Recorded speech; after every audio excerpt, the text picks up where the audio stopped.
السلام عليكم ورحمة الله وبركاته. الحمد لله نحمده ونستعينه ونؤمن به ونتوكل عليه ونعوذ بالله من شرور أنفسنا ومن سيئات أعمالنا. من يهده الله فلا مضل له ومن يضلل فلا هادي له. وأشهد أن لا إله إلا الله وحده لا شريك له وأشهد أن محمدا عبده ورسوله أرسله بالهدى ودين الحق ليظهره على الدين كله ولو كره المشركون. اللهم صل على محمد وعلى آل محمد كما صليت على إبراهيم وعلى آل إبراهيم إنك حميد مجيد. اللهم بارك على محمد وعلى آل محمد كما باركت على إبراهيم وعلى آل إبراهيم إنك حميد مجيد. أما بعد فإن خير الحديث كتاب الله وخير الهدي هدي محمد صلى الله عليه وسلم وشر الأمور محدثاتها وكل محدثة بدعة وكل بدعة ضلالة وكل ضلالة في النار. أعوذ بالله من الشيطان الرجيم. يا أيها الذين آمنوا اتقوا الله حق تقاته ولا تموتن إلا وأنتم مسلمون. يا أيها الناس اتقوا ربكم الذي خلقكم من نفس واحدة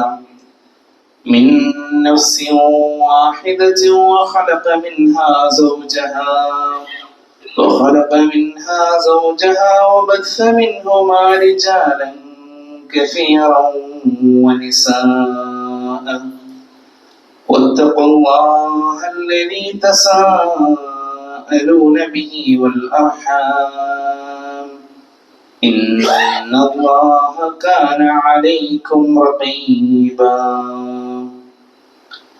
يا أيها الذين آمنوا اتقوا الله وقولوا قولا سديدا يصلح لكم أعمالكم ويغفر لكم ذنوبكم ومن يطع الله ورسوله فقد فاز فوزا عظيما.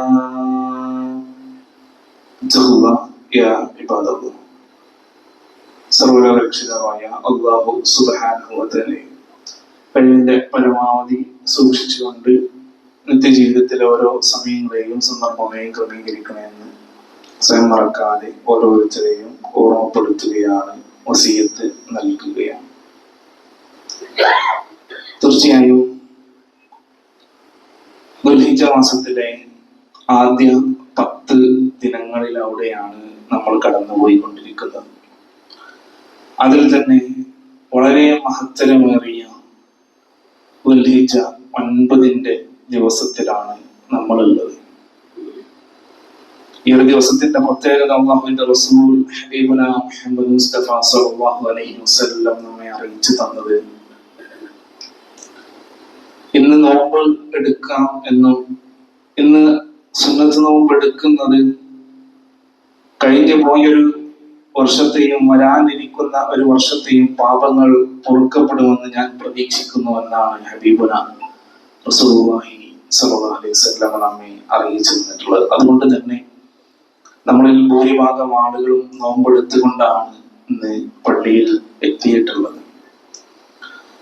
തീർച്ചയായും അല്ലാഹു സുബ്ഹാനഹു വ തആല നരകത്തിൽ നിന്ന് ആളുകളെ മോചിപ്പിക്കുന്ന, അതിനൊരുപാട് സാധ്യതകളുള്ള ദിവസങ്ങളിൽപ്പെട്ട ഒരു മഹത്തരമേറിയ ദിവസമാണ് ഇന്ന് എന്നതും നമ്മൾ മനസ്സിലാക്കുക. അതുകൊണ്ട് തന്നെ നമ്മളുടെ ഓരോ പ്രാർത്ഥനകളും ദിക്റുകളും ഒക്കെ വളരെ നല്ല ഇഖ്ലാസോട് കൂടെ നിർവഹിക്കാൻ ഇന്നത്തെ ഒരു ദിവസം നമ്മൾ ഓരോരുത്തരും കഠിനമായി ശ്രദ്ധിക്കേണ്ടതുണ്ട് എന്ന് ഓരോരുത്തരെയും ഓർമ്മപ്പെടുത്തുകയാണ്. നമ്മുടെ ഉമ്മയായ ആയിഷ റളിയല്ലാഹു അൻഹ പറയുകയാണ്, ഇന്ന റസൂലുള്ളാഹി സ്വല്ലല്ലാഹു അലൈഹി വസല്ലം ഖാല, തീർച്ചയായും റസൂൽ സ്വല്ലല്ലാഹു അലൈഹി വസല്ലം പറഞ്ഞിട്ടുണ്ട്, മാ മിൻ യൗമിൻ അക്സറ മിൻ അൻ യുഅ്തിഖ അല്ലാഹു ഫീഹി അബ്ദൻ മിനൻ നാരി മിൻ യൗമി അറഫ വഇന്നഹു ലയദ്നു ثم يباهي بهم الملائكة فيقول ما أراد هؤلاء. റസൂൽ പറയുക, അല്ലാഹു ഒരു അടിമയെ നരകത്തിൽ നിന്നും മോചിപ്പിക്കാൻ ഏറെ ഇടയുള്ള സാധ്യതയുള്ള ഒരു ദിനം അറഫാ ദിനത്തേക്കാൾ മറ്റൊന്നില്ല. അവൻ അവരോട് അടുക്കുകയും മലക്കുകളോട് അവരെ കുറിച്ച് പ്രശംസിച്ചുകൊണ്ട് അവരെന്താണ് ഉദ്ദേശിക്കുന്നത് എന്ന് പറയുകയും ചെയ്യുമെന്നുള്ളതാണ്. സ്വാഭാവികമായും നമ്മൾ മനസ്സിലാക്കേണ്ടത്, ഇസ്ലാമിൽ വളരെ പ്രാധാന്യമുള്ള ഒരു ഇബാദത്താണ് ഹജ്ജ് എന്നുള്ളത്. നമ്മളെ ഒരുപാട് സഹോദരി സഹോദരങ്ങൾ ഇപ്പോൾ ഹജ്ജ് നിർവഹിക്കുന്ന ഘട്ടത്തിലാണുള്ളത്. റബ്ബ് നമ്മിൽ നിന്നും ഹജ്ജിന് വേണ്ടി പുറപ്പെട്ട എല്ലാവർക്കും മഖ്ബൂലും മബ്റൂറുമായ ഹജ്ജ് പൂർത്തീകരിച്ച് തിരിച്ചെത്താനുള്ള സൗഭാഗ്യം നൽകി റബ്ബ് അനുഗ്രഹിക്കുവാനാവട്ടെ. നമുക്കും ഒരു ദിവസം, നമ്മളിൽ ഒരുപാട് പേര് ഹജ്ജ് ചെയ്യാത്തവരാണ്. യഥാർത്ഥത്തിൽ ഒരു മുസ്ലിമിനെ സംബന്ധിച്ചിടത്തോളം വലിയ ഒരു ആഗ്രഹമായി കൊണ്ടുണ്ടാകണം, ആ കഅബയെ ഒന്ന് കാണണം, ഹജറുൽ അസ്വദ് ഒന്ന് മുത്തണം, റബ്ബിന്റെ ആ സൗദത്തിലേക്ക് ഒന്ന് ചെന്നെത്തണം. ഹജ്ജ് കഴിയില്ലെങ്കിൽ ഒരു ഉംറയെങ്കിലും എന്നെ കൊണ്ട് കഴിയുന്ന സമയത്ത് നല്ല ആരോഗ്യമുള്ളപ്പോ എനിക്ക് ചെയ്യണം. സഫാ മറുവക്കിടയിൽ നടക്കണം, അവിടെ വെച്ചെല്ലാം റബ്ബിനോട് കരഞ്ഞ് പ്രാർത്ഥിക്കണം. എനിക്കെന്റെ റബ്ബിന്റെ സന്നിധിയിലേക്ക് ചെന്നെത്തുന്നതിന് മുമ്പ്, നാളെ പരലോകത്തേക്ക് ചെന്നെത്തുന്നതിന് മുമ്പ് ആ ഭവനം ഒന്ന് കാണണമെന്ന അതിയായൊരു മോഹം ഓരോ സത്യവിശ്വാസിക്കും ഉണ്ടാകേണ്ടതുണ്ട്. ഒന്നുകൂടെ വ്യക്തമായിട്ട് പറയുകയാണെങ്കിൽ, നമ്മളിൽ ഒരുപാട് പേര് ഐഫോൺ വാങ്ങുന്നുണ്ട്, വില പിടിപ്പുള്ള വണ്ടി വാങ്ങുന്നുണ്ട്, ലക്ഷങ്ങൾ വെച്ച് വീട് വെക്കുന്നുണ്ട്, പല രൂപത്തിൽ പണം പല കാര്യത്തിന് ചെലവഴിക്കുന്നുണ്ട്, കല്യാണത്തിന് വേണ്ടിയിട്ട്, മറ്റ് ആഘോഷങ്ങൾക്ക് വേണ്ടിയിട്ട്, നമ്മുടെ തന്നെ പല ദൈനംദിന ചെലവുകൾക്ക് വേണ്ടിയിട്ട്, ബിസിനസ് പർപ്പസിനൊക്കെ നമ്മൾ പൈസ ചെലവാക്കുന്നുണ്ട്. പക്ഷെ ഒരു ലക്ഷത്തിൽ താഴെ രൂപ മാത്രമേ ഒരു ഉംറ ചെയ്യാൻ ആവശ്യമായിട്ട് വരുള്ളൂ. അത് തന്നെ നമ്മൾ ഉംറയുടെ കാര്യങ്ങളൊക്കെ അറിയുന്ന അവിടെയൊക്കെ ബന്ധുക്കളൊക്കെ ഉള്ള ആളുകൾ വിസിറ്റ് ടിക്കറ്റും മാത്രം എടുത്ത് ഗ്രൂപ്പിലൊന്നും അല്ലാതെ പോവുകയാണെങ്കിൽ വളരെ കുറഞ്ഞ പൈസക്ക് തന്നെ പല സമയങ്ങളിലായിട്ടൊക്കെ ചെയ്യാൻ സാധിക്കും. ഇനി അതല്ല, അത്യാവശ്യം സമ്പത്തൊക്കെ ഉണ്ട് എങ്കിൽ ഹജ്ജ് തന്നെ ചെയ്യാനൊക്കെ ഓരോരുത്തരും പരിശ്രമിക്കേണ്ടതാണ്. ഇസ്ലാം കാര്യത്തിൽ 5ാമത്തതാണ് ഹജ്ജ്. അത് കഴിവുള്ളവർ ചെയ്യാന്ന് പറഞ്ഞാൽ എല്ലാം തികഞ്ഞിട്ട് ഈ ഒരു കാര്യത്തിന് പൈസ ചെലവാക്കാനില്ല. അതുകൊണ്ട് വയസ്സായി ഇങ്ങനെ വീട്ടിലിരിക്കുമ്പോ ഇനിയിപ്പോ 40 മരിച്ചാൽ ഇതൊക്കെ അനന്തരാവകാശികൾക്കല്ലേ എന്നൊക്കെ വിചാരിക്കണം. അങ്ങനത്തെ ഒരു സമയത്ത് ചെയ്യാനുള്ളതല്ല ഹജ്ജ്. പൈസ ഉണ്ടാക്കി ചെയ്യാനുള്ളതാണ്. നമ്മൾക്ക് ആഗ്രഹവും നമ്മൾക്ക് അതിനെ ഒരു ആശയും ഉണ്ട് എങ്കിൽ നമ്മൾ അതിനുണ്ടാക്കും. മകളെ കെട്ടിക്കാൻ വേണ്ടി ഒരുപാട് പൈസ ഉണ്ടാക്കിയ ആൾക്കാരുണ്ട്. അതെന്തിനാ? ഹറാമായ സ്ത്രീധനം കൊടുക്കാൻ വേണ്ടിയിട്ട്, ഒരു ആവശ്യത്തിന് വേണ്ടിയിട്ട്, റബ്ബിന്റെ കോടതിയിൽ ബോധിപ്പിക്കാൻ പറ്റിയൊരു കാര്യമൊന്നുമല്ല. അതല്ലെങ്കിൽ നല്ലൊരു വണ്ടി വാങ്ങാൻ വേണ്ടിയിട്ട്, അല്ലെങ്കിൽ വീടൊന്ന് അകമൊന്ന് ഗ്രാനൈറ്റ് ഇടാൻ, അതുപോലെ തന്നെ ഒന്ന് അപ്സ്റ്റെയർ ഉണ്ടാക്കാൻ വേണ്ടിയിട്ട്, അല്ലെങ്കിൽ തന്നെ നല്ല ഒരു വീട് നിർമ്മിക്കാൻ, അങ്ങനെ പല കാര്യങ്ങൾക്ക് നമ്മൾ പൈസ ചെലവാക്കി. അതൊക്കെ പൈസ ഒക്കെ റെഡി ആയിട്ട് ഏകദേശം എന്റെ അടുത്തൊരു 40 ലക്ഷം 50 ലക്ഷം ആയിട്ടുണ്ട്, എന്നാ ഇനി ഒരു വീട് ഉണ്ടാക്കാം എന്നൊക്കെ വിചാരിച്ചത്. ഉള്ളത് കൊണ്ട് ആദ്യം ഒന്ന് സ്ഥലമൊക്കെ ഒന്ന് വാങ്ങിയിട്ട്, പിന്നെ ഒന്ന് തറയിട്ട്, പിന്നെ അതില് കുറച്ചായിട്ട് പതിയെ എങ്ങനെയെങ്കിലൊക്കെ അവിടെ നിന്നൊക്കെ റോൾ ചെയ്ത് ഒരു വിധം അങ്ങോട്ട് ഒപ്പിക്കും. ഹലാലായിട്ട് തന്നെ, ലോണൊന്നും എടുക്കാതെ തന്നെ പല ആളുകളും അത് അവന്റെ ജോലിക്ക് നോക്കി. എന്നാൽ അതേപോലെ ഒരു 4, 5, 6, 7 ഏറിപ്പോയ 10 ലക്ഷക്ക് ഒന്ന് സ്വരൂപിച്ച് ഹജ്ജിന് പോയാൽ അത് നഷ്ടമല്ല. കാരണം ഒരു പരിപൂർണമായ റബ്ബ് സ്വീകരിച്ചത് ഹജ്ജ് ചെയ്ത് തിരിച്ചു വരുന്ന ഒരാള് എന്നുള്ളത്, ഒരു ഉമ്മ ഒരു കുട്ടിയെ പ്രസവിച്ചിട്ടാൽ എത്രത്തോളം ആണോ ആ കുട്ടിയുടെ ഒരു അവസ്ഥ, അതുപോലെയായിരിക്കും ഹജ്ജ് സ്വീകരിക്കപ്പെട്ടവൻ. അയാൾക്ക് പിന്നെ ഒരു കളങ്കവുമില്ല. ആ രൂപത്തിലാണ് അയാൾ തിരിച്ചു വരുന്നത്. അപ്പോ പ്രസവിക്കപ്പെട്ട ഒരു കുട്ടിയെ പോലെയാണ് അയാളുടെ അമലുകൾ. അയാളുടെ എല്ലാ കറകളും പാപങ്ങളും അരുതായ്മകളും എല്ലാം റബ്ബ് പുറത്ത് മായ്ച്ചു കളഞ്ഞിട്ടാണ് അയാൾ ഹജ്ജ് കഴിഞ്ഞ് തിരിച്ചു വരുന്നത്. നമ്മളീ ഉണ്ടാക്കുന്നതൊക്കെ എന്തിനാ? നമുക്ക് ആഖിറത്തിലേക്ക് വേണ്ടിയിട്ടാ. അതുകൊണ്ട് ആണാണെങ്കിലും പെണ്ണാണെങ്കിലും ചെറിയവരാണെങ്കിലും വലിയവരാണെങ്കിലും നമ്മളുടെ മനസ്സിലൊരു ആശയായി കുത്തിവെക്കണം, ഒരു ദിവസം ഇൻഷാ അല്ലാഹ് എനിക്ക് ഹജ്ജ് ചെയ്യണം.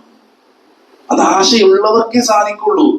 അതല്ലാതെ അതൊക്കെ പൈസക്കാര് ചെയ്യണ്ടല്ലേ, എനിക്ക് അവിടെ പൈസ എന്ന് പറഞ്ഞിരിക്കുക, അങ്ങനെ പൈസ ഉണ്ടാവില്ല. എല്ലാം അത് വളരെ കുറച്ച് ആളുകൾക്ക് ഉണ്ടാവും. എന്നാൽ വിചാരിച്ച പൈസ ഉണ്ടാക്കി ഹജ്ജ് ചെയ്യാൻ പല ആളുകളെ കൊണ്ടും സാധിക്കും. അത് ഒരു നിലക്കും കഴിയില്ലെന്നുണ്ടെങ്കിൽ വളരെ കുറഞ്ഞ പൈസ ഉംറ ചെയ്യാനുള്ളൂ. ഒരു ഉംറയൊന്നും ചെയ്യാതെ മുന്നോട്ട് അത്രയും ദാരിദ്ര്യമുള്ളവരാണെങ്കിൽ ഓക്കെ. അല്ല, നമ്മൾ ബാക്കി എല്ലാത്തിനും പണം ചെലവഴിക്കുന്നുണ്ട്, ബ്രാൻഡഡ് ഷർട്ടുകൾ ധരിക്കുന്നുണ്ട്, ബ്രാൻഡഡ് ഫോണുകൾ ഉപയോഗിക്കുന്നുണ്ട്, ബ്രാൻഡഡ് കാറുകൾ വാങ്ങുന്നുണ്ട്, അതിൽ ഡെയിലി നമ്മൾ ഇന്ധനം നിറക്കുന്നുണ്ട്, നമ്മൾ കുടുംബ വീടുകളിലേക്ക് പോകുന്നുണ്ട്, ആയിരക്കണക്കിന് ആളുകൾ വിളിച്ച് കല്യാണ പാർട്ടികളും മറ്റൊക്കെ നടത്തുന്നുണ്ട്, പലതിനും നമ്മൾ പൈസ ചെലവാക്കുന്നുണ്ട്. പക്ഷെ ഒരു ഉംറ ചെയ്യാൻ പോലത്തെ പൈസ അല്ല. അലമാരിയിൽ എടുത്തു വെച്ച് ഒന്നും വേണ്ട. ഒരു പെണ്ണാണെങ്കിൽ ആ പെണ്ണിന്റെ ദേഹത്തിലുള്ള സ്വർണത്തിന്റെ ഒരു ചെറിയൊരു പൊട്ടെടുത്ത് കൊടുത്താൽ തന്നെ മതി. എന്നൊക്കെ ഒരു ഉംറക്കുള്ള പൈസ ഒരു പവന് 73 രൂപയ്ക്കാണ്. ഒരു പൊട്ടിയ കമ്മല് കൊടുത്താൽ ഒരു ഉംറ ചെയ്യാൻ പറ്റും. ഇതൊന്നും പരിഗണിക്കാതെ ദീനിന്റെ കാര്യത്തിൽ നമ്മൾക്ക് ഒരു അശ്രദ്ധ വന്നിട്ടുണ്ടോ എന്നുള്ളത് നമ്മളൊന്ന് ശ്രദ്ധിക്കേണ്ടതാണ്. ഏതായിരുന്നാലും നമ്മുടെ ഒരുപാട് സഹോദരി സഹോദരങ്ങൾ അവര് ഇന്നലെ അവിടെ ദുൽഹിജ്ജ 9 ഇന്നലെയായിരുന്നു. അവര് അറഫയിൽ സംഗമിച്ച് ഇന്ന് അവര് പെരുന്നാൾ ആഘോഷിക്കുന്ന ഒരു സാഹചര്യമാണുള്ളത്. ഏതായിരുന്നാലും നമ്മെ സംബന്ധിച്ചിടത്തോളം നാളെയാണ് ഈദുൽ അദ്ഹ. നമ്മുടെ നാട്ടിൽ മാസപ്രവഴി കണ്ടതിനനുസരിച്ച് ഇന്ന് ദുൽഹിജ്ജ 9, നാളെ ദുൽഹിജ്ജ 10 ഇൻഷാ അല്ലാഹ് 7:15 പെരുന്നാൾ നിസ്കാരം എന്ന് അറിയിച്ചിട്ടുണ്ട്. സമയത്തിൽ വ്യത്യാസം ഉണ്ടെങ്കിൽ ഭാരവാഹികൾ അറിയിക്കും. 7:45 7:45 പെരുന്നാൾ നമസ്കാരം എന്ന് അറിയിച്ചിട്ടുണ്ട്. സാധാരണ നമ്മൾക്കൊക്കെ ഉണ്ടാവുന്നത് എത്ര തന്നെ അവസാന സമയത്ത് കുറച്ച് ആളുകൾ വൈകി വരുന്ന ആളുകളുണ്ടാവും. അതുണ്ടാവരുത്. കാരണം അത് നേരത്തെ 7:30 ആകുമ്പോഴേക്ക് തന്നെ എത്തി മുസല്ലയിൽ തക്ബീറുകളുമായി ഇരിക്കുന്ന, നമ്മൾ ആ നിസ്കാരം പ്രതീക്ഷിച്ചിരിക്കുന്ന രൂപത്തിൽ നമ്മൾ മാത്രമല്ല പോരേണ്ടത്, നമ്മളുടെ ഭാര്യമാരും അതുപോലെ തന്നെ വീട്ടിലുള്ള കുട്ടികളും മുതിർന്നവരും എല്ലാവരും ഒരുമിച്ച് ഈദ് മുസല്ലയിലേക്ക് വന്ന്, അതും പ്രത്യേകം പെരുന്നാളിന്റെ സുന്നത്തുകളൊക്കെ പാലിച്ചുകൊണ്ട് കടന്നു വരാനാണ് നമ്മൾ ശ്രമിക്കേണ്ടത്. പ്രത്യേകിച്ച് ബലിപെരുന്നാളാവുമ്പോ ആ റസൂലിന്റെ ഒരു സുന്നത്ത് ഭക്ഷണമൊന്നും കഴിക്കാതെ വളരെ നേരത്തെ പുറപ്പെട്ട് നിസ്കാരവും ഖുതുബയും കഴിഞ്ഞ് പെട്ടെന്ന് തന്നെ ഉദ്ഹിയ്യത്തിലേക്ക് കടക്കുകയും എന്നിട്ട് അറിവും കാര്യങ്ങളൊക്കെ കഴിഞ്ഞ് അതിന്റെ മാംസമൊക്കെ കൊണ്ടുപോയി അങ്ങനെയാണ് അവർ ഭക്ഷണം കഴിച്ചിരുന്ന അവരുടെ സുന്നത്ത്. അത് വിചാരിച്ച് നല്ല വിശപ്പുള്ള ഒരാൾ തീരെ ഭക്ഷണം കഴിക്കാതെയേ വരാവൂ എന്നൊന്നുമില്ല. അത് അങ്ങനെ ഒരു പെരുന്നാളിന് നമ്മൾ തയ്യാറാക്കുന്ന ഭക്ഷണം പെരുന്നാൾ നമസ്കാരം കഴിഞ്ഞ് ചെന്നിട്ട് കഴിക്കുക എന്നതാണ് അതിന്റെ ഒരു സുന്നത്ത് എന്ന് മാത്രം. അതിന് മുമ്പ് ഭക്ഷണം കഴിച്ചാൽ അതൊരു തെറ്റൊന്നല്ല എന്ന് കൃത്യമായി നമ്മൾ മനസ്സിലാക്കുക. പ്രത്യേകിച്ച് ഷുഗർ രോഗികളായിട്ടുള്ള അല്ലെങ്കിൽ മറ്റു നല്ല വിശപ്പുള്ള ആളുകൾക്ക് വെള്ളം കുടിക്കുന്നത് കൊണ്ടോ ഭക്ഷണം കഴിക്കുന്നത് കൊണ്ടൊന്നും പ്രത്യേകിച്ച് കുഴപ്പമൊന്നും ദീനിന്റെ കാര്യത്തിൽ ഒന്നും തന്നെ ഇല്ല എന്ന് നമ്മൾ മനസ്സിലാക്കുക. അതുപോലെ തന്നെ ബന്ധങ്ങളൊക്കെ വളരെ സ്നേഹ ആദരവോടുകൂടെ പരസ്പരം കാത്തു സൂക്ഷിക്കാനും എല്ലാവർക്കും പരസ്പരം ആഘോഷിക്കാനുള്ള ദിവസമാക്കിയിട്ട് തന്നെ മാറ്റുക എന്നൊക്കെ നമ്മൾ പ്രത്യേകം നാളത്തെ പെരുന്നാൾ ദിവസത്തിൽ പ്രത്യേകം ശ്രദ്ധിക്കേണ്ട കാര്യമാണ്. ഏതായിരുന്നാലും ഇതിപ്പോ ഹജ്ജിൽ അറഫ ദിവസം ഇന്നലെ അവര് അറഫയിൽ സംഗമിച്ചു. അറഫ നമ്മോട് അറിയിക്കുന്ന ഒരുപാട് കാര്യങ്ങളുണ്ട്. പ്രത്യേകിച്ച് അൽ ഹജ്ജു അൽ അറഫ, അറഫ കിട്ടിയാൽ ഹജ്ജ് കിട്ടിയതാണ്. ഹജ്ജിൽ ഏറ്റവും പ്രധാനപ്പെട്ട ഘടകം എന്നത് അറഫയാണ്, അറഫയിൽ സംഗമിക്കുക എന്നുള്ളത്. ഇത് നമ്മൾ കൃത്യമായി മനസ്സിലാക്കേണ്ടതുണ്ട്. ഈ അറഫക്ക് വല്ലാത്ത ഒരു ചരിത്ര പ്രാധാന്യമുണ്ട്. ഹബീബുന റസൂലുള്ളാഹി സ്വല്ലല്ലാഹു അലൈഹി വസല്ലം ഹജ്ജത്തുൽ വദാഇന്റെ സമയത്ത് ഖുതുബ നിർവഹിച്ചത് അറഫയിലാണ്. റസൂലിന്റെ ആ ഖുതുബത്തുൽ വദാ അഥവാ വിടവാങ്ങൽ പ്രസംഗം എന്നറിയപ്പെടുന്ന പ്രസംഗം വല്ലാത്ത നമ്മളെയൊക്കെ ഇരുത്തി ചിന്തിപ്പിക്കേണ്ട കാര്യങ്ങളാണ്. ഒരുപാട് കാര്യങ്ങൾ റസൂലുള്ളാഹി സ്വല്ലല്ലാഹു അലൈഹി വസല്ലം അവിടെ വെച്ചുകൊണ്ട് നമ്മെ അറിയിച്ചു തരുന്നുണ്ട്. റസൂല് ആ കാര്യം കൂടെ അറിയിക്കുന്നതോടുകൂടെ പിന്നീട് സംഭവിക്കുന്നത് ദീൻ അവിടെ പൂർത്തിയായി എന്ന പ്രഖ്യാപനമാണ് അവിടെ നടക്കുന്നത്. അല്ലാഹു സുബ്ഹാനഹു വ തആല ആയത്തിറക്കി, അൽയൗമ അക്മൽതു ലക്കും ദീനക്കും വഅത്മംതു അലൈക്കും നിഅമതി വറദീതു ലക്കുമുൽ ഇസ്ലാമ ദീന എന്ന് ആയത്തുകൂടെ അവതരിച്ചു. ആ ഒരു സമയം നമുക്കറിയാം ദീന് പൂർത്തിയാക്കപ്പെട്ടു. സ്വാഭാവികമായും നമുക്ക് മനസ്സിലാക്കാൻ സാധിക്കും, ഇന്നല്ലാഹ തആല തീർച്ചയായിട്ടും അല്ലാഹു സുബ്ഹാനഹു വ തആല നമുക്ക് ആ ദീന് അവിടെ പൂർത്തിയാക്കി തരുമ്പോൾ തഫ്സീറിലെ ഒരുപാട് അതിന്റെ കാര്യങ്ങൾ നമുക്ക് കാണാൻ സാധിക്കും. അറഫയിൽ വെച്ചുകൊണ്ട് അതിന്റെ പ്രഖ്യാപനം നടക്കുകയാണ്. റസൂല് സഹാബത്തിനോട് ചോദിക്കുകയാണ്, സഹാബ, ഞാൻ നിങ്ങൾക്ക് അള്ളാഹുവിന്റെ ദീൻ റബ്ബ് എന്നെ ഏൽപ്പിച്ച ദൗത്യം ഞാൻ നിങ്ങൾക്ക് എത്തിച്ചു തന്നില്ലയോ, ഞാൻ എത്തിച്ചു തന്നിട്ടില്ലയോ എന്ന് റസൂല് ചോദിക്കണം. നാളെ റബ്ബിന്റെ കോടതിയിൽ നിങ്ങളോട് ചോദിക്കപ്പെടും, നിങ്ങളുടെ റസൂൽ നിങ്ങൾക്ക് എത്തിച്ചു തന്നിട്ടില്ലയോ എന്ന് റസൂലിനെ കുറിച്ച് നിങ്ങളോട് റബ്ബിന്റെ കോടതിയിൽ ചോദിക്കപ്പെടും. നിങ്ങൾ എന്താണ് പറയുക?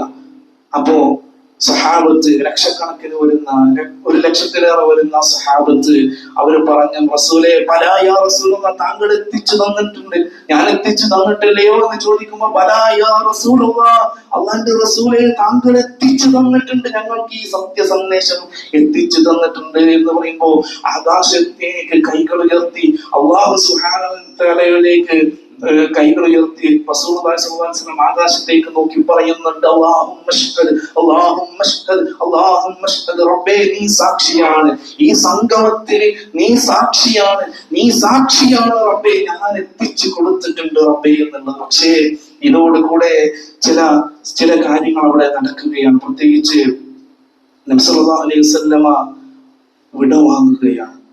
പ്രത്യേകിച്ച് റസൂൽ സല്ലല്ലാഹു അലൈഹി വസല്ലമയുടെ ഈ ഒരു ഹജ്ജത്തുൽ വദാഇന്റെ സമയത്തോടുകൂടെ അവിടെ പിന്നീട് സംഭവിക്കുന്നത് നബി സല്ലല്ലാഹു അലൈഹി വസല്ലമയുടെ മരണം അടുത്തിട്ടുണ്ട് എന്ന ഒരു സന്ദേശം അവിടെ നൽകപ്പെടുകയാണ്. റസൂൽ സല്ലല്ലാഹു അലൈഹി വസല്ലം പറഞ്ഞു ഖുതുബയിൽ, അയ്യുഹൻ നാസ് ഇസ്മഉ മിന്നി ഉബയ്യിൻ ലക്കും ഫഇന്നി ലാ അദ്രി ലഅല്ലി ലാ അൽഖാകും ബഅദ ആമി ഹാദാ ഫീ മൗഖിഫി ഹാദാ.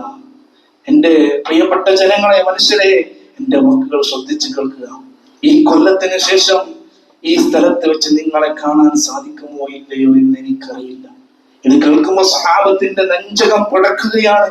ഞങ്ങളുടെ പ്രിയപ്പെട്ട, ഞങ്ങളുടെ ഹബീബായ റസൂലുള്ളാഹി സ്വല്ലല്ലാഹു അലൈഹി വസല്ലമയെ ഇനി ഒരു വർഷത്തിൽ ചിലപ്പോൾ ഞങ്ങൾക്ക് ഇവിടെ വെച്ച് ഇങ്ങനെ കാണാൻ സാധിക്കില്ല എങ്കിൽ, മാത്രമല്ല റസൂൽ സ്വല്ലല്ലാഹു അലൈഹി വസല്ലമ ഹജ്ജിന്റെ ഓരോ കർമ്മങ്ങൾ, ഓരോ ഭാഗങ്ങൾ പഠിപ്പിക്കുമ്പോൾ റസൂൽ അവരോട് പറയുന്നുണ്ട്, അല്ലയോ ജനങ്ങളെ,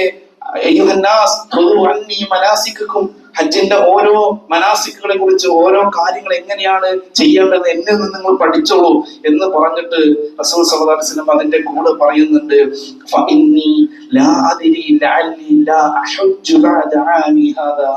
ഈ കൊല്ലത്തിന് ശേഷം ഇനി എനിക്ക് ഹജ്ജ് ചെയ്യാൻ സാധിക്കുമോ എന്ന് എനിക്കറിയില്ല എന്ന് റസൂൽ സല്ലല്ലാഹു അലൈഹി വസല്ലം പറയുന്നുണ്ട്. അല്ലാഹുവിന്റെ റസൂല് ഒരൊറ്റ ഹജ്ജ് ചെയ്തിട്ടുള്ളൂ, ആദ്യത്തെയും അവസാനത്തെയും ഒരു ഹജ്ജ്. അത് ഹജ്ജത്തുൽ വദാ ആണ്. ആ സമയത്ത് സൂറത്തു നസ്ർ അവതരിപ്പിച്ചിട്ടുണ്ട്. നമുക്ക് എല്ലാവർക്കും അറിയാവുന്നത് പോലെ എന്നുള്ള സൂറത്ത് അവതരിച്ചു.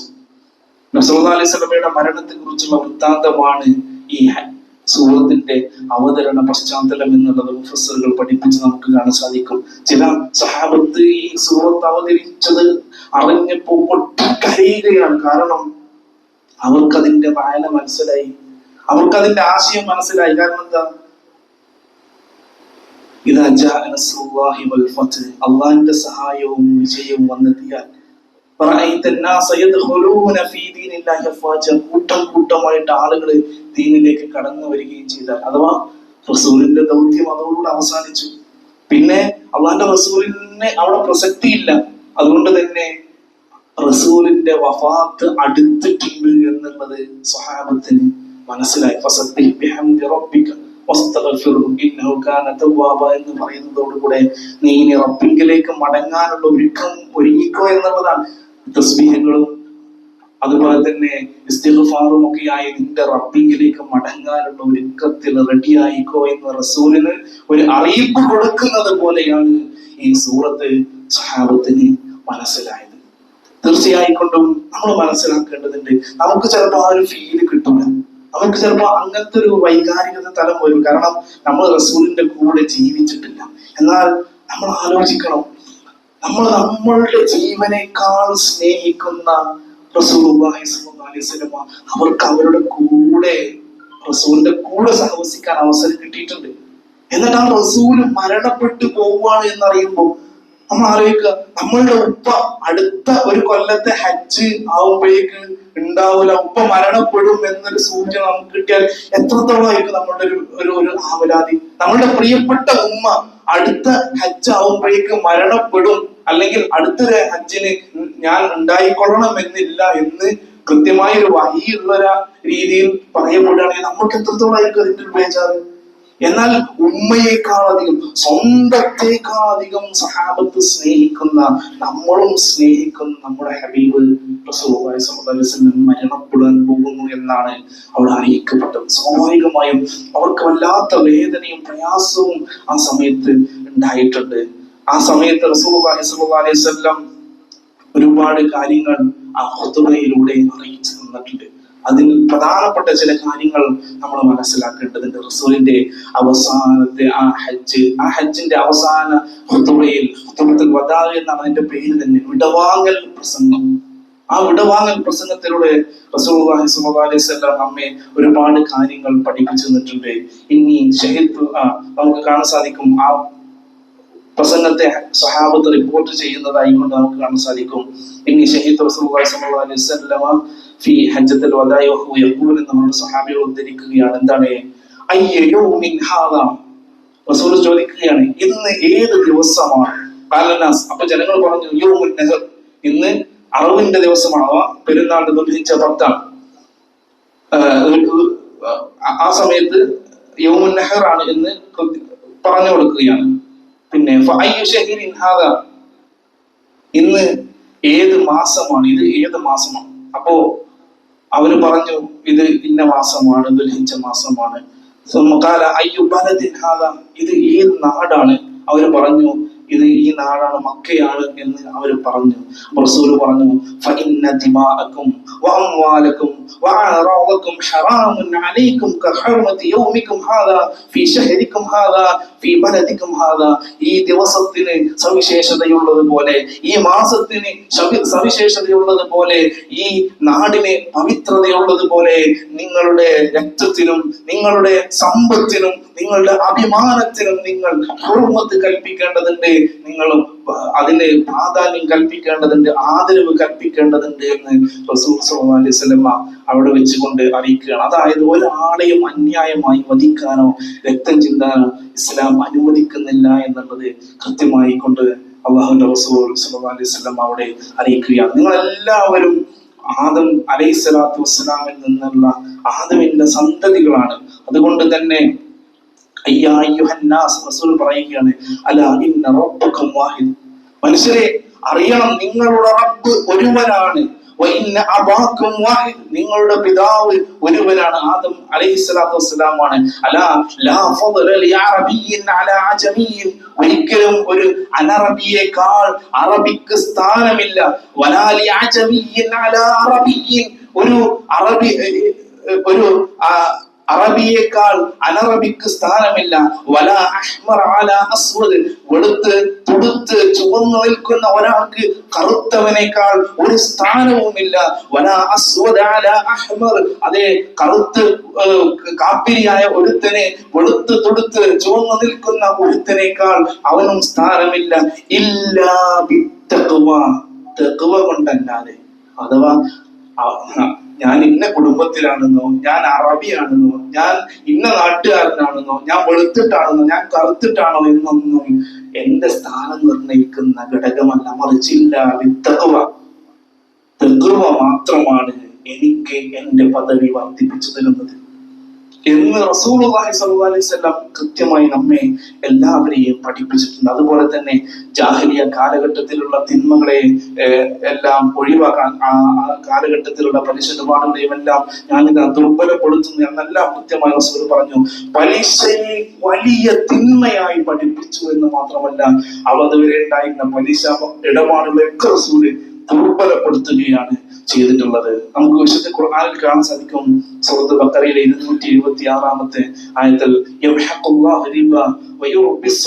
അല്ലാഹു സുബ്ഹാനഹു വ തആലയുടെ ഒരു സഹായവും അതുപോലെ തന്നെ റബ്ബിന്റെ ഒരു ബറക്കത്തും ലഭിക്കുക സ്വതക്കുകളിലാണ്. അതുപോലെ തന്നെ റബ്ബിന്റെ എല്ലാ കോപവും റബ്ബിൽ നിന്നുള്ള നിന്ദതയും ലഭിക്കുക പലിശയിലാണ് എന്നുള്ളത് നമ്മൾ മനസ്സിലാക്കേണ്ടതുണ്ട്. അള്ളാഹു പലിശയെ ക്ഷയിപ്പിക്കുകയും ദാനധർമ്മങ്ങളെ പോഷിപ്പിക്കുകയും ചെയ്യും എന്നുള്ളത് അള്ളാഹു സുബ്ഹാനഹു വ തആല നമ്മെ പഠിപ്പിച്ച കാര്യമാണ്. അതാണ് സൂറത്ത് ബഖറയിൽ നമ്മെ പഠിപ്പിക്കപ്പെട്ടിട്ടുള്ളത്. റസൂൽ പറഞ്ഞു, 7 വൻപാപങ്ങൾ നിങ്ങൾ ഒഴിവാക്കണമെന്ന് എണ്ണി പഠിപ്പിച്ചു തന്നതിൽ റസൂലുള്ളാഹി സ്വല്ലല്ലാഹു അലൈഹി വസല്ലം എണ്ണിയ കാര്യമാണ് പലിശ എന്നുള്ളത്. നമ്മൾ ആലോചിക്കണം. ഈ ഹജ്ജത്തുൽ വദാഇന്റെ സമയത്തും റസൂൽ വലിയ ഒരു കാര്യമായി ജനങ്ങളോട് താക്കീത് കൊടുത്ത കാര്യം പലിശയാണ്.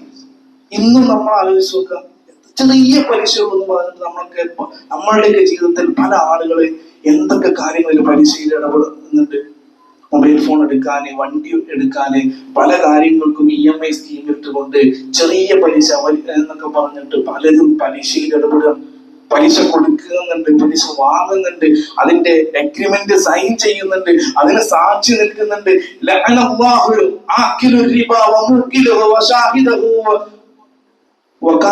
എന്ന് കൃത്യമായി നമ്മെ പഠിപ്പിച്ചു തന്നിട്ടുണ്ട്. ആ പലിശ തിന്നുന്നവരെയും തീറ്റിപ്പിക്കുന്നവനെ അഥവാ കൊടുക്കുന്നവനും വാങ്ങുന്നവനും മാത്രമല്ല, അത് എഴുതി വെക്കുന്ന കാത്തിവിനെ പോലും, അതിന് സാക്ഷി നിൽക്കുന്നവനെ പോലും അല്ലാഹു ശപിച്ചിട്ടുണ്ട്. അത്രക്ക് വളരെ മ്ലേച്ഛമായ കാര്യമാണ് പലിശ എന്നുള്ളത്. പലിശയുടെ ഏറ്റവും ചെറിയ ഭാഗം എന്നുള്ളത് സ്വന്തം ഉമ്മയെ വ്യഭിചരിക്കുന്നതിന് തുല്യമാണെന്നാണ് പഠിപ്പിക്കപ്പെട്ടിട്ടുള്ളത്. അത്ര മോശപ്പെട്ടത്. അതാണ് നമ്മളിങ്ങനെ ഐഫോൺ വാങ്ങാനും അതുപോലെ തന്നെ ബൈക്ക് വാങ്ങാനും കാറ് വാങ്ങാനൊക്കെ അടവിട്ടുകൊണ്ട് EMI ഇട്ടുകൊണ്ട് പല പേരിട്ടുകൊണ്ട് അതല്ലെങ്കിൽ പലതരത്തിലുള്ള ബിസിനസിന്റെ പേര് പറഞ്ഞ് പല കാര്യത്തിന് വേണ്ടിയിട്ട് വീട് വെക്കാൻ ലോൺ എടുക്കുന്നു, അതുപോലെ തന്നെ സ്വർണം കൊണ്ടുപോയി പണയം വെക്കുന്നു. എന്തൊക്കെയാണ് ആളുകൾ പലിശയിൽ ഇടപെടുന്നത്. അപ്പൊ ഇതൊന്നും ഇല്ലാതെ എങ്ങനെ ജീവിക്കാൻ ചോദിച്ചാൽ അതിന് ഇസ്ലാമിൽ കുറെ പരിഹാരങ്ങളുണ്ട്. അത് കൃത്യമായി നമ്മൾ പരിശോധിക്കണം. ആർഭാടം ഒഴിവാക്കണം. ഏറ്റവും പ്രധാനമായിട്ട് നമ്മൾക്കുള്ളതിൽ തൃപ്തിപ്പെട്ട് ജീവിക്കാൻ പറ്റണം. മറ്റൊന്ന്, മറ്റുള്ളവരെ സഹായിക്കാനുള്ള മനോഭാവം ഉണ്ടാകണം. അത്തരത്തിലുള്ള സംവിധാനങ്ങളൊക്കെ വേണം. സകാത്ത് സെല്ല് എന്നൊക്കെ പറയുന്നത് അതിനുള്ളതാണ്. ഇങ്ങനെ കുറച്ച് സംവിധാനങ്ങളൊക്കെ നാട്ടിലൊക്കെ ഉണ്ടാവണം. അതൊക്കെ കൃത്യമായി കൊണ്ടു നടക്കണം. അതിനൊന്നും ആർക്കും താല്പര്യമില്ല. ഏറ്റവും നല്ല ഏതെങ്കിലും അടുത്തുള്ള ഒരു ബാങ്കിൽ പോയിട്ട് ഏറ്റവും കുറഞ്ഞ ഇൻട്രസ്റ്റില് പെർസെന്റേജിൽ എവിടെയാണോ ഇൻട്രസ്റ്റ് കിട്ടുക അതിനനുസരിച്ച് നമ്മള് സ്വർണം പണയം വെക്കുന്നു, അല്ലെങ്കിൽ കാറ് പണയത്തിൽ വെക്കുന്നു, വീടിന്റെ ആധാരം കൊണ്ടുപോയി പണയം വെക്കുന്നു, എന്നിട്ട് പൈസ വാങ്ങിയിട്ട് അടിച്ചു പൊളിച്ച് നടക്കുന്നു. കറുപ്പ് പിടിക്കൂലേ? ഈ ഒരു ചിന്ത നമുക്ക് വേണ്ടേ? റബ്ബ് എല്ലാവരെയും കാത്തുരക്ഷിക്കുമാറാവട്ടെ.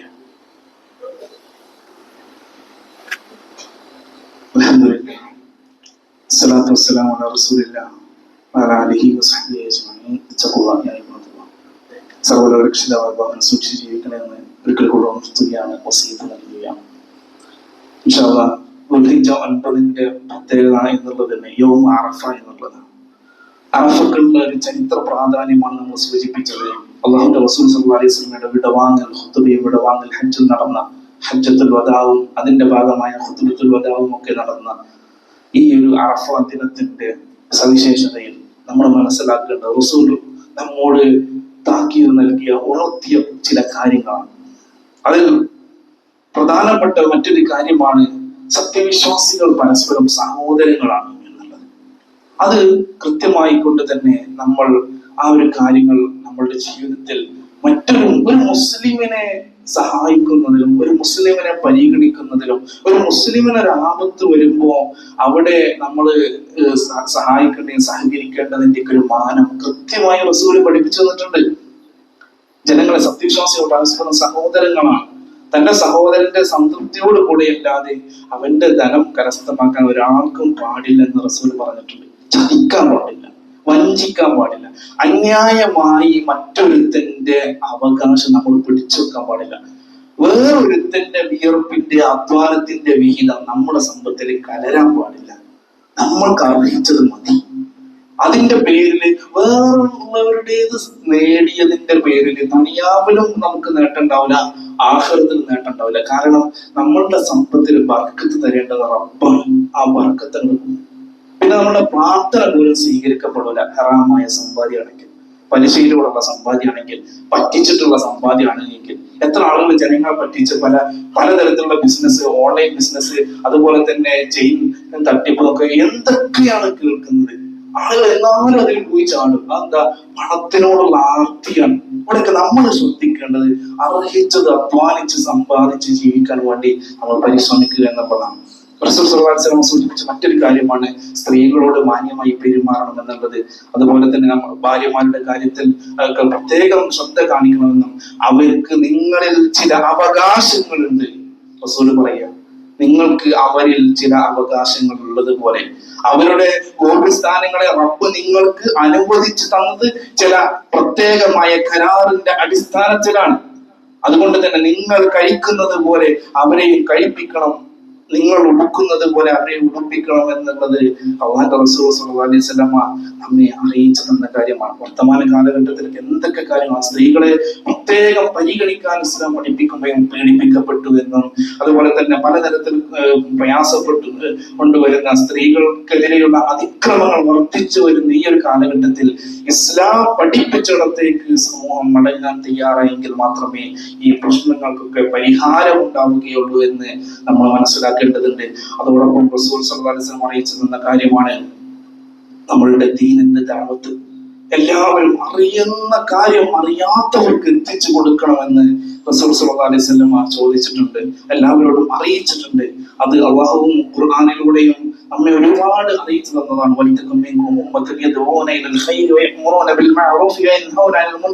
എന്ന് തുടങ്ങുന്ന ആയത്തുകളൊക്കെ നമ്മെ പഠിപ്പിക്കുന്നത് ദീനിന്റെ ദഅവത്ത് നമ്മൾ ഏറ്റെടുക്കണം എന്നുള്ളതാണ്. റസൂൽ പറഞ്ഞതാണ്. എന്ത്? ലക്ഷക്കണക്കിന് ആളുകൾ ഇവിടെ ഉണ്ടല്ലോ, നിങ്ങളുടെ കൂട്ടത്തിൽ ഹാജരുള്ളവർ ഇവിടെ ഇല്ലാത്തവർക്ക് എത്തിച്ചു കൊടുക്കട്ടെ എന്നുള്ളതാണ്. ഒരാൾക്കെങ്കിലും ഒരു സത്യസന്ദേശം എത്തിക്കാൻ പറ്റിയാൽ, നമ്മൾ കാരണം ഒരാൾക്ക് ദീന് കിട്ടിയാൽ, നേർമാർഗത്തിലായാൽ, നമ്മൾക്ക് വലിയ ഒരു BMW കാർ അല്ലെങ്കിൽ റേഞ്ച് റോവർ കാർ നമുക്ക് കിട്ടുന്നതിനേക്കാൾ ഹൈറാണെന്ന് റസൂൽ അന്നത്തെ സാഹചര്യത്തിൽ പറയാണ്. ഒരു ചുവന്ന ഒട്ടകം നിനക്ക് കിട്ടുന്നതിലേറെ ഹൈറാണ് എന്ന്. അന്ന് അവര് നമ്മൾ ഇന്ന് ഇത്തരത്തിലുള്ള വിലപിടിപ്പുള്ള ലക്ഷറി കാറുകൾ പോലെ കണ്ടിരുന്ന കാര്യമാണ് അന്ന് ചുവന്ന ഒട്ടകം എന്നുള്ളത്. അത്രയും കോസ്റ്റ്ലി ആയിരുന്നു. അത് കിട്ടുന്നതിലേറെ നിനക്ക് ഹൈറാണ് നീ കാരണം ഒരാളെ ഹിദായത്തിലാവുക എന്നുള്ളത്.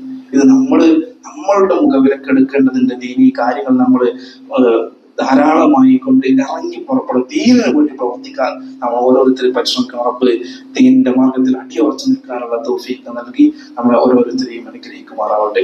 നമുക്കറിയാം ഇൻഷാ അല്ലാഹ് നാളെ ഈദുൽ അദ്ഹയാണ്. എല്ലാവരും ഉദ്ഹിയ്യത്തിന്റെ കാര്യങ്ങൾ സജീവമാവുകയാണ് വേണ്ടത്. ഉദ്ഹിയ്യത്ത് അറുക്കാനും അതിന്റെ മാംസം വിതരണം ചെയ്യുന്ന കാര്യത്തിലും അതുമായി ബന്ധപ്പെട്ട എല്ലാ കാര്യങ്ങളും എല്ലാവരും സജീവമാകണം. അതിൽ പങ്കെടുത്ത ആളുകൾ പ്രത്യേകിച്ച് അവിടെ സന്നിഹിതരാവാനും ഇനി പങ്കെടുക്കാൻ ഇപ്രാവശ്യം ഷെയറിലൊന്നും കൂടാനൊന്നും സാധിക്കാത്ത ആളുകളുണ്ടെങ്കിൽ അടുത്തൊരു വർഷം ഇൻഷാ അല്ലാഹ് ഞാൻ അതിനു വേണ്ടി തയ്യാറാവുമെന്ന് വിചാരിച്ച് ഇപ്പോഴേ ഒന്ന് സ്വരുക്കൂട്ടി വെക്കാനൊക്കെ ശീലിച്ചാൽ ഇൻഷാ അല്ലാഹ് അടുത്ത വർഷത്തിൽ നമുക്ക് അതിന് സാധിക്കുമെന്ന് മനസ്സിലാക്കുക. അതുപോലെ തന്നെ എല്ലാവരും സജീവമായി അതുമായി ബന്ധപ്പെട്ട കാര്യങ്ങളൊക്കെ ഉണ്ടായിരിക്കുക. പിന്നെ ഈദിന്റെ ദിവസം അല്ലാഹുവിന്റെ റസൂൽ സ്വല്ലല്ലാഹു അലൈഹി വസല്ലം പ്രത്യേകം സഹാബികളെ സംഭാവനകൾ സ്വീകരിക്കാൻ വേണ്ടി നിർത്തിയിരുന്നതാണ്. ഈദിന്റെ ദിവസം സമ്മാനങ്ങൾ കൊടുക്കണം. അതുപോലെ തന്നെ ദാനധർമ്മങ്ങൾക്ക് വലിയ പ്രതിഫലമാണ്. അതുകൊണ്ട് നല്ലൊരു വിഹിതം പോക്കറ്റിൽ കരുതിയിട്ട് തന്നെ എല്ലാവരും ഈദ് മുസല്ലയിലേക്ക് വരിക. എന്തിനാ? പള്ളിയുടെ കാര്യത്തിന്, ദീനിന്റെ കാര്യത്തില്, ദീനീ കാര്യങ്ങളിലേക്ക് ഞാൻ എന്റെ നല്ല ഒരു വിഹിതം നൽകുന്നു എന്ന നിയ്യത്തിൽ തന്നെ ഒരു വിഹിതം ആദ്യ പോക്കറ്റിൽ കരുതി അത് നമ്മൾ നൽകാൻ വേണ്ടി ശ്രദ്ധിക്കുക. റബ്ബ് അത്തരം ദീനിന്റെ കാര്യത്തിൽ അടിയുറച്ചു നിൽക്കാനുള്ള തൗഫീഖ് നൽകി നമ്മളെ അനുഗ്രഹിക്കുമാറാവട്ടെ. നമുക്ക് അല്ലാഹുവിന്റെ ജന്നാത്തുൽ ഫിർദൗസിൽ അമ്പിയാക്കളുടെയും സിദ്ദീഖീങ്ങളുടെയും സ്വാലിഹീങ്ങളുടെയും ശുഹദാക്കളുടെയും കൂടെ ഒരുമിച്ച് കൂടാനുള്ള തൗഫീഖ് നൽകി റബ്ബ് നമ്മെ അനുഗ്രഹിക്കുമാറാവട്ടെ. നമ്മിൽ നിന്ന് വന്നു പോയിട്ടുള്ള ചെറുതും വലുതുമായ എല്ലാവിധ തെറ്റുകളും കുറ്റങ്ങളും റബ്ബ് സുബ്ഹാനഹു വ തആല നമുക്ക് ഓരോരുത്തർക്കും വിട്ടുപുറത്ത് മാപ്പാക്കി തരുമാറാവട്ടെ. അല്ലാഹുമ്മ ഗ്ഫിർ ലിൽ മുഅ്മിനീന വൽ മുഅ്മിനാത്ത് വൽ മുസ്ലിമീന വൽ മുസ്ലിമാത്ത് അൽ-അഹ്യാഇ മിൻഹും വൽ അംവാത്ത് إنك مجيب الدعوات يا قضي الحاجات. اللهم أعز الإسلام والمسلمين وأذل الشرك والمشركين. اللهم أجرنا من النار، اللهم أجرنا من النار، اللهم أجرنا من النار. ربنا اغفر لنا ولإخواننا الذين سبقونا بالإيمان ولا تجعل في قلوبنا غلا للذين آمنوا ربنا إنك رؤوف رحيم. ربنا آتنا في الدنيا حسنة وفي الآخرة حسنة وقنا عذاب النار. آمين آمين برحمتك يا رب.